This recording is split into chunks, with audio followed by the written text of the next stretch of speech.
You talk a lot about the Election Integrity Project in the Twitter files, which Stanford and the University of Washington founded to monitor attacks on our elections. And you say some stuff about them that a lot of your critics say is not true, and that affects your credibility. You said the EIP was founded in response to the government dropping its proposal for a disinformation governance. Well, there you are. We're quoting you on screen. It wasn't. It was formed 2 years earlier. You suggest it was government funded, even though during the 2020 election that you're covering, it wasn't. You say they labeled 22 million tweets as misinformation in the run-up to the 2020 vote. They didn't. They flagged 3,000 election misinformation tweets for labeling, so you were only 21,997,000 off. And you also claim the EIP was... Let me finish the question. You can come back in. You also claim the EIP was partnered with the government Cybersecurity and Infrastructure Agency, CISA, to censor Twitter. But you mix up CISA, CISA, a Homeland Security Agency, with the Center for Internet Security, the CIS, which is a non-profit. In fact, you added an A to CIS. I think people can see it there in brackets to make that false claim. It's just error after error, Matt, on just this one topic. Error. But the other ones aren't.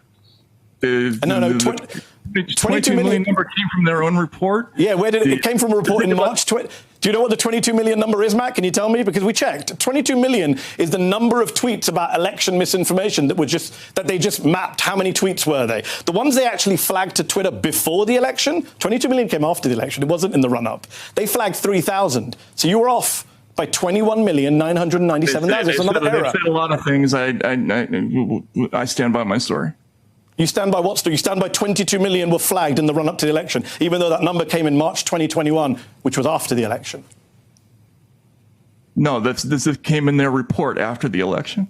Which was about some total of tweets that they counted on the election. What they flagged to Twitter was 2,980 tweets, I believe. So that's nowhere near 22 million. Come on, what? You got something wrong. You got CISA wrong. Why did you add A? Okay, Matt, why did you add A in square brackets? Do you understand why people worry about... I actually thought that. And why didn't you fix it?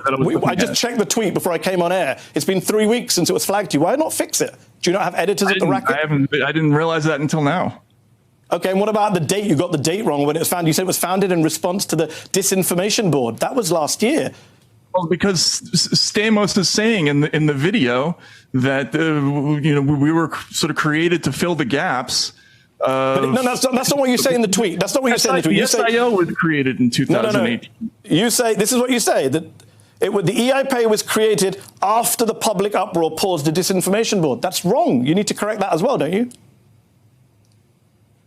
After the... That's what your words. You say, to quote you, after public uproar paused the Orwellian Disinformation Governance Board, Stanford created the EIP. That's wrong. Well, that's what they say. You don't need sources, Matt. You could check the EIP website. It says it was created in 2020. Well, that's the date that I just said. And the Disinformation Board was 2022. Okay. All right. Well, then that is an error.